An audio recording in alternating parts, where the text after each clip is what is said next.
talking about the symbols of dreaming, or the symbols that the soul may use within dreams, or even within meditation, but particularly within dreams.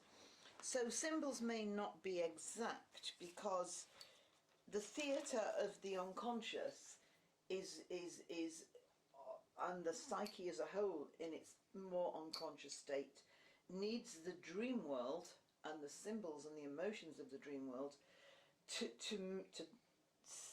segue into the more conscious parts, but of the mind, of the psyche, but the collective unconscious to which we all ascribe or we all contribute feeds the personal. So the universal collective unconscious will mean more generically different things to the individual when tempered by the entrance of the symbols to the personal unconscious, which is the sole prerogative of any one person. So we've got famous symbols which are generally well accepted as being as meaning certain things. So we've got hair, which is to do with emotion. Hair is very much to do with emotion. Brushing hair, falling hair, the state or the expression and of emotion. Leo rules the hair in astrology. Yes, think of the lion's mane. And it's prestige. It's a symbol of.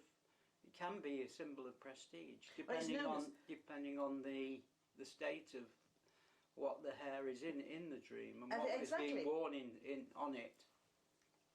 Exactly, it's known as the woman's crowning glory. The hair is known as the woman's crowning glory.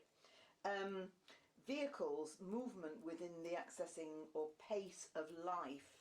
So a bus is a vehicle where you combine or you share your space and your movement. A bicycle is the most solo thing. It's the most if you like, self-absorbing sort of vehicle, which still is open to vulnerability because it's not encased. But again, a bicycle with other objects around it, other symbols around it, will mean different things in different dreams.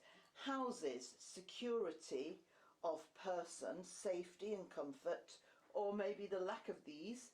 Houses, buildings, in general, keys to buildings, so keys to various sections of one's inner being, and so on. And it's always important to gather the impression or the feeling one has around a dream immediately on wakening. But dreams can sometimes be really, really telling. The shorter and more stark or graphic they are, the more telling they are. Peter's now going to share a very interesting dream that happened with one of his clients several years ago. I will. About 35 years ago, Harvey, I think his name was, came to me for a consultation, and I sat on his horoscope, asked a question in the diary, the dream came back, and the dilemma was which direction he should go in, and the dream fed back to me that it was a motor car that was being filled with the wrong fuel. So it was a petrol engine being filled with lead, diesel. And so that symbol was quite astute in terms of its meaning. Obviously, the car being a symbol of the personality is being filled with the wrong substance. Knowledge. Yeah, substances. The wrong information almost. So I was able to tell this chap not to go into law, which he wanted to do, and go in the other direction, which at the time was quite pertinent. Well, for probably him. he wasn't sure whether he wanted to go into law, was he? Well, no, he wasn't. That's the whole thing. That's the whole point. If he'd have been sure, he probably wouldn't have needed the dream. Mm-hmm. But the thing is, it's interesting with motor cars, Lynn, is that they're a reincarnation of chariots. The chariot, the wagon, was the predecessor of the motor car, the stagecoach, the chariot. Of a motor vehicle or a motor car, motor vehicle, well, both. surely. Yeah, A well, vehicle is usually associated with the personality in general it and is. how the personality is moving. It's a symbol for the personality. It is. Yeah. So the chariot in the dream in the tarot is to do with going intensely towards one objective or direction. Yeah. In an It's aggressive interesting. manner, often. It's often, well, you mentioned aggression there. What is often the case is that the motor car is a symbol of how we drive it, is a symbol of how the personality is being driven in the outer world. For example, if you're aggressive or arrogant, it will show large speeds, fast speeds in the dream. And of course that brings us to the greater unconscious symbol of Phaeton and his chariot driving into the sun, because he gets consumed by the power too quickly, and so he's consumed by the sun, drives his chariot into the sun, which is a symbol of almighty power. The young person gets overpowered quickly if they don't have wisdom in driving the car. So that's interesting. We can. Okay. I mean, we've got things like glaciers, for instance, which strangely, in a generic, in a universal sense, would mean important news from a distance, or alternatively news that will take you on a long journey, on a journey which takes a long time. Or a Glade, for instance, all your worries will soon fade and your secret fears will prove groundless if your dream featured a verdant green glade. I am reading here from a book. That's interesting, because I often have dreams of being in a lush place, like a meadow, or on the edge of a forest which is full of greenery and full of lush grass. And that is a symbol, lush things, being surrounded by lushness and greenery is often a symbol of great productivity. Yeah, fertility. Fecundity and fertility. Yeah. It's of the earth, isn't it? There's a book that, in general, Jung wrote a lot about dreams. Just as a guide to dreams, there's a great book called The Dreamer's Dictionary, which is Stern Robinson and Tom Corbett, and it was written a long time ago. But in it, they give short, succinct paragraphs of what things mean. I was just quoting from it then. And if you take those as a basis and sit with that, and then remember other features of your dream or other symbols, it widens out, because often dreams are very contradictory. Dreams can be very wish fulfillment dreams, for instance, are very different than the fear dreams that the psyche will throw off, and obviously hallucinogenic dreams, when people are actually seeing things as real, begs the question of the access to other dimensions.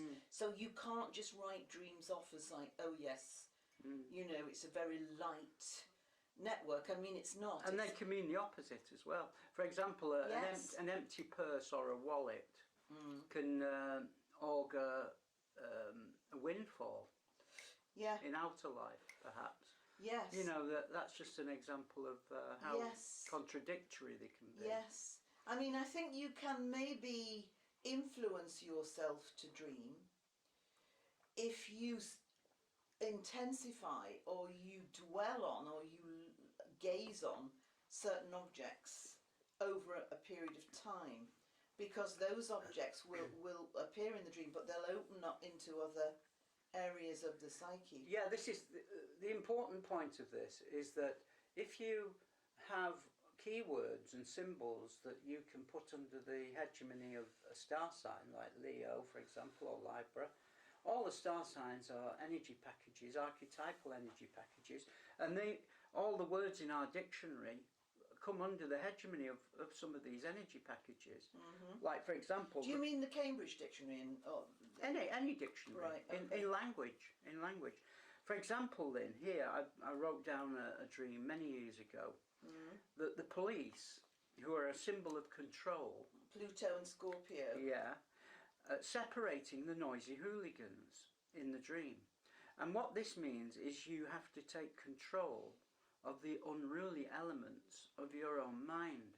So this is something I was going through in my youth, having to control the unruly elements of some of my thinking. Of course, one thing that often comes up, I'm asked about, is when we dream of people who've died. And now, firstly, I mean, obviously, there's no such thing as death. It's this physical death, but there's a seamlessness of the spirit into other areas, other dimensions.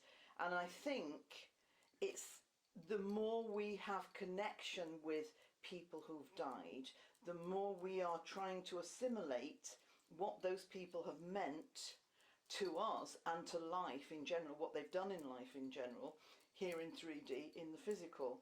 And I think it's a whole different area of study. But I think in general it's a good thing when that happens. Our dream life is meant to be a mirror that the soul uses to reflect back to the personality of what to do in a certain situation, of where we're going wrong, what direction we should be going in. So the dream life, the unconscious, is there to actually guide us.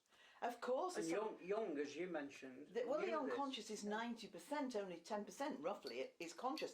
The unconscious is in the cellular bodily memory, and it's not just the mind. And anyway, where is the mind? The unconscious is vast. Yeah. But since ancient times, people have been dreaming, and there are famous Joseph and people like this in the Bible who translated dreams for people, and you know, these people were sought out because they were the early day psychologists, really, latter day psychologists. Yeah. I think in the next pod we'll talk about